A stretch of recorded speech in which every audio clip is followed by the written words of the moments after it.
आपको पता है रबड़ क्या होता है, या फिर इलास्टिक स्ट्रिंग, ठीक है। इसकी प्रॉपर्टी ये होती है कि अगर आप इसको खींचोगे तब तो ये स्प्रिंग की तरह बिहेव करेगा। तो मतलब स्प्रिंग की तरह बिहेव करेगा कब? जब आप इसको एक्सटेंड कर रहे हो। लेकिन अगर आप इसको कंप्रेस करोगे तब ये किसकी तरह बिहेव करेगा? तब ये बिहेव करेगा स्ट्रिंग की तरह, जब आप कंप्रेस कर रहे हो। तो ये प्रॉपर्टी आपको पता है। तो इसका मतलब जब मैं इसको पीछे लाऊंगा ब्लॉक को, तो क्या हो जाएगा? ये ढीली हो जाएगी ऐसे रस्सी। ओके।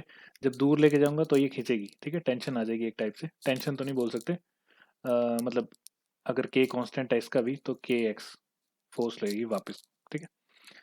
चलो देखते हैं। तो इसका मतलब जब मैं इसको खींच रहा हूँ तब फोर्स क्या आ रही है? एफ इज इक्वल टू के एक्स। और जब मैं इसको ढीला कर रहा हूँ तो एफ जो है वो 0 के इक्वल है। अब क्वेश्चन है कंबाइन करके। देखो क्वेश्चन फर्स्ट, मास ऑब्जेक्ट ये है, इन दोनों का जो कांस्टेंट है वो के है, ठीक है। तो अब बताना इसमें ये है कि इसका टाइम पीरियड क्या होगा। ठीक है, तो देख लेते हैं। अगर मैंने इसको आगे को एक्सटेंड कर दिया, इस तरफ को एक्सटेंड कर दिया, तो क्या इस पे जो फोर्स लगेगी वो इन दोनों, मतलब ये दोनों के जो के हैं वो अपोज करेंगे इस फोर्स को, ठीक है। तो जब इस तरफ को जाएगा ये ऑब्जेक्ट, मतलब जब ये इस तरफ को जा रहा है, तो इस टाइम पे जो के इक्विवेलेंट आएगा इसका, दैट इज इक्वल टू कितना? That is equal to 2k। क्यों? क्योंकि पैरेलल कॉम्बिनेशन ऑफ स्प्रिंग की तरह बन गया ये, ठीक है। लेकिन जब ये वापस आएगा, वापस आते टाइम, वापस आते टाइम जो कांस्टेंट होगा वो सिर्फ के ही होगा। तो के इक्विवेलेंट सिर्फ के ही होगा, ठीक है। तो टाइम पीरियड कैसे लिखेंगे? क्योंकि वापस आते टाइम क्या होगा? ये वाली स्ट्रिंग बिहेव करेगी एज ए स्ट्रिंग, मतलब ये जो रबड़ है वो बिहेव करेगी एज ए स्ट्रिंग। तो सिर्फ कंप्रेशन के टाइम पे धक्का किसकी वजह से लगेगा? स्प्रिंग की वजह से, तो के एक्स की वजह से। तो इसका मतलब देखो, हाफ ऑफ टाइम पीरियड है ना, हाफ ऑफ टाइम पीरियड मतलब 0 से लेके पाई तक ये लगा है, और पाई से लेके 2 पाई तक ये लगा है के इक्विवेलेंट। तो हमें पता है टाइम पीरियड क्या होता है। Time period is equal to 2 आ जाएंगे टाइम पीरियड। इसकी वजह से आ जाएगा, इसकी वजह से क्या आ जाएगा? कितने साइकिल के लिए लगा ये टाइम पीरियड? पाई के लिए। और under root of M upon क्या होता है? K equivalent. तो M upon K equivalent, K equivalent आ जाएगा 2k, ठीक है, प्लस। अब दूसरे वाले की वजह से देख लेते हैं। दूसरे वाले की वजह से मतलब इसकी वजह से, तो इस केस में भी कितनी देर के लिए लगा है? पाई के लिए। Under root of M by K. तो ये आ गया टोटल आंसर। तो देखो कितना आसान सा, ठीक है। तो टाइम पीरियड जब भी आपको निकालना है और के इक्विवेलेंट आपके पास हो, मास तो कांस्टेंट ही होता है, तो हमेशा स्प्रिंग स्ट्रिंग के केस में यही लगाओगे फॉर्मूला, ठीक है। स्ट्रिंग कौन सा? इलास्टिक वाला। नेक्स्ट देखो क्वेश्चन। नेक्स्ट क्वेश्चन है ये ऊपर वाला, तो इसको साइड कर देते हैं थोड़ा सा। हम्म, तो अब इस क्वेश्चन में क्या है? एक तरफ स्प्रिंग है, एक तरफ स्ट्रिंग है, ओके। तो अब आपको पता है कि जब ये ऐसे जाएगा इस तरफ, ठीक है, तो ये क्या होगी? खींचेगी, इलास्टिक स्ट्रिंग भी खींचेगी और इसकी वजह से भी कंप्रेशन होगा। तो दोनों क्या बन गए? कौन सा वाला केस? पैरेलल कॉम्बिनेशन वाला केस, ठीक है। तो यहाँ पे जो के इक्विवेलेंट आएगा वो आएगा 2k, ओके।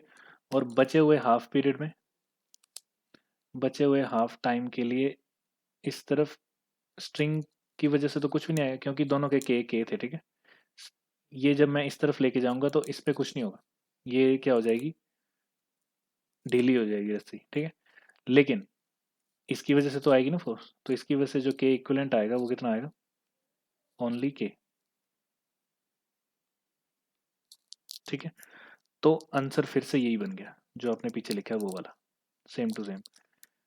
तो देखो ब्राउन वाले केस के लिए पाई और के की वैल्यू 2k पुट कर दी, तो ये फर्स्ट वाला आ गया। तो कहने का मतलब आंसर क्या आ जाएगा? T is equal to pi, ये आ जाएगा इसकी वजह से under root of M by K, ठीक है, ब्लू वाले की वजह से। और जो रेड वाला के, सॉरी ब्राउन वाला के लिखा है उसकी वजह से आ जाएगा फिर से पाई। पाई टाइम के लिए ही हो रहा है ना, तो पाई टाइम के लिए आ जाएगा under root of M by K equivalent, तो 2k। तो फिर से आंसर वही आ गया। तो आई थिंक ये पता लग गया होगा। Next last question. अब दोनों तरफ रबड़ है, तो दोनों तरफ रबड़ होने से क्या फ़ायदा मिल रहा है हमें? हमें फ़ायदा ये मिल रहा है, मान लो इसकी जो कांस्टेंट है वो k1 है, इसका k2 है। तो जब मैं इसको इस तरफ लेके आऊँगा, ठीक है, तो ये मैं ब्लू से बना देता हूँ, ब्लू से। तो देखो k2 की वजह से इस पे क्या लगेगा, बैक फोर्स। ओके, तो यहाँ पे जो k इक्विवेलेंट आएगा वो आएगा k2 की वजह से। अब ग्रीन वाला बना देते हैं, तो k1 की वजह से इस तरफ को आएगा, ये k1 है।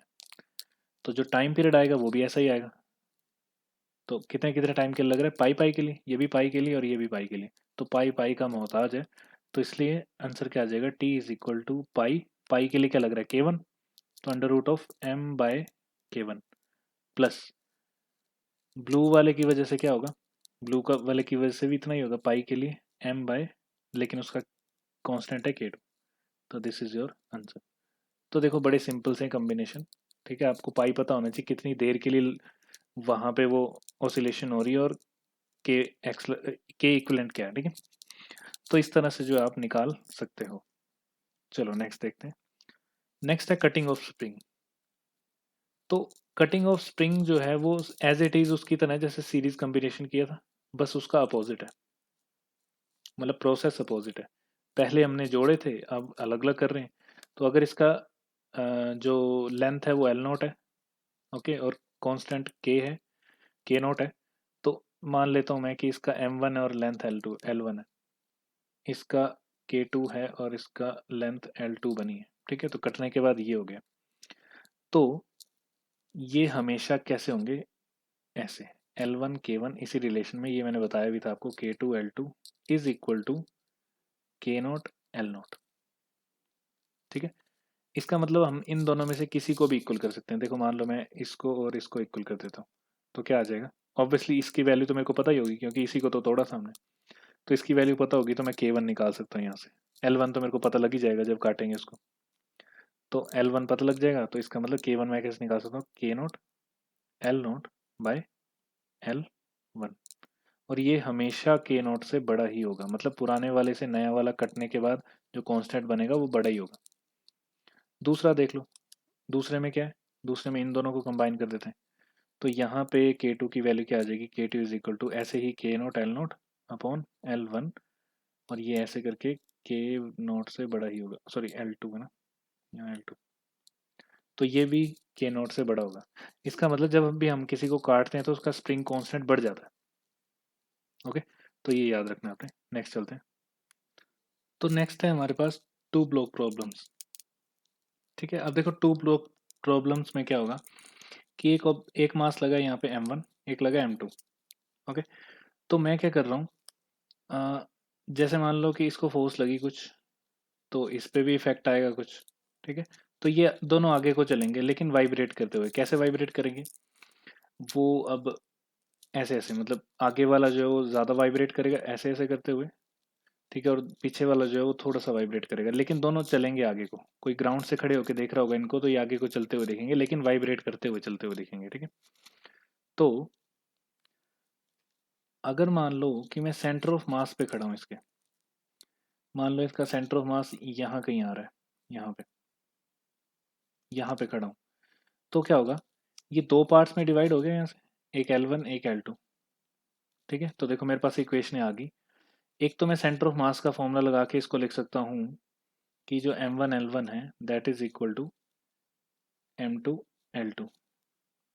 Okay, this is from centre of mass. Second equation मेरे पास बनेगी ज्योमेट्रिकल स्ट्रक्चर देख के, L1 plus L2 is equal to L, second equation. और एक और इक्वेशन बन सकती है जो हमने अभी अभी पढ़ी थी कि स्प्रिंग को कट करने पर क्या होता है। तो स्प्रिंग को कट करने पर मतलब सेंटर ऑफ मास से देखने तो ऑब्वियसली दो पार्ट्स में डिवाइड हो ही गया है, तो वो भी हो सकती है k1 L1 is equal to k2 L2 is equal to KL, ठीक है। जो पहले स्प्रिंग था उसकी ये K जो है स्प्रिंग कांस्टेंट है उसका। तो यहां से एक रिलेशन बन गया K1 का, K1 इज इक्वल टू क्या आ जाएगा, KL बाय L1, ठीक है। अब मेरे को L अपॉन L1 में रिलेशन चाहिए। तो L अपॉन L1 में रिलेशन कैसे आएगा? देखो, L अपॉन L1 में रिलेशन आएगा, अगर मैं यहाँ से L2 उठा के इसमें पुट कर दूँ तो क्या मेरे पास L1 और L में रिलेशन आ जाएगा? तो ठीक है, पुट कर देते हैं। तो बिकम इक्वेशन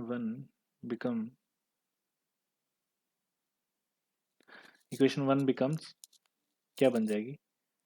ये बन जाएगी M1 L1 is equal to M2, और L2 की जगह मैंने क्या पुट कर देना? L minus L1। ठीक है, तो इसके बाद इससे मेरे पास रिलेशन आ गया L अपॉन L1 में। तो देखो, इसको थोड़ा सा और सॉल्व कर लेते हैं। तो ये क्या बन जाएगा? ये बन जाएगा M1 L1 is equal to M2L minus M2L1। ठीक है, इस वाले पार्ट को इधर ले आता हूँ, L1 कॉमन आ जाएगा, तो L1 कॉमन आ गया, अंदर बचेगा M1 plus M2 is equal to M2L। तो देखो, L अपॉन L1 में क्या रिलेशन आ गया? L अपॉन L1 में रिलेशन आ गया M1 plus M2, M1 plus M2 divided by M2। Okay, अब मैं इसको उठा के यहाँ पुट कर दूंगा, तो कर देते हैं पुट। तो ये K1 क्या बन जाएगा? K1 बन जाएगा is equal to M1 plus M2 divided, sorry, M1 plus M2 divided by M2 into K। Similarly जब आप सोल्व करोगे तो जो K2 आएगा वो भी कुछ ऐसा ही आएगा, बस उसमें क्या फ़र्क आ जाएगा? M1 plus M2 divided by क्या हो जाएगा? यहाँ M1 आ जाएगा। ठीक है, तो ये रिलेशन भी आप लोगों ने याद रखना है कि अगर मास के हिसाब से इनको कट करेंगे तो कुछ ऐसा बनेगा। ओके, नेक्स्ट देखो, टाइम पीरियड क्या बन जाएगा इनका? टाइम पीरियड बन जाएगा T इज इक्वल टू, तो किसका देखा जाए? फर्स्ट वाले का देख लेते हैं, ये जो है इसका टाइम पीरियड। ठीक है, तो T इज इक्वल टू क्या आ जाएगा? 2 pi under root of, obviously M1/K1। अब K1 की वैल्यू तो हमें पता है, ये देखो, तो ये पुट कर देते हैं, तो यहाँ बन जाएगा 2 pi under root of M1 into M2 divided by क्या आ जाएगा नीचे? M1 plus M2 into K। ठीक है, तो ये बन गया टाइम पीरियड। अब देखो इसमें ना, ये जो M1 M2 upon M1 plus M2 है, इसको लिख देते हैं हम म्यू। तो यहाँ हम बना सकते हैं 2 pi under root of mu by K। ठीक है, तो इसको ऐसे लिख सकते हैं, and this mu is equal to obviously M1 M2 upon M1 plus M2, and this is called reduce mass, reduced mass, reduced mass.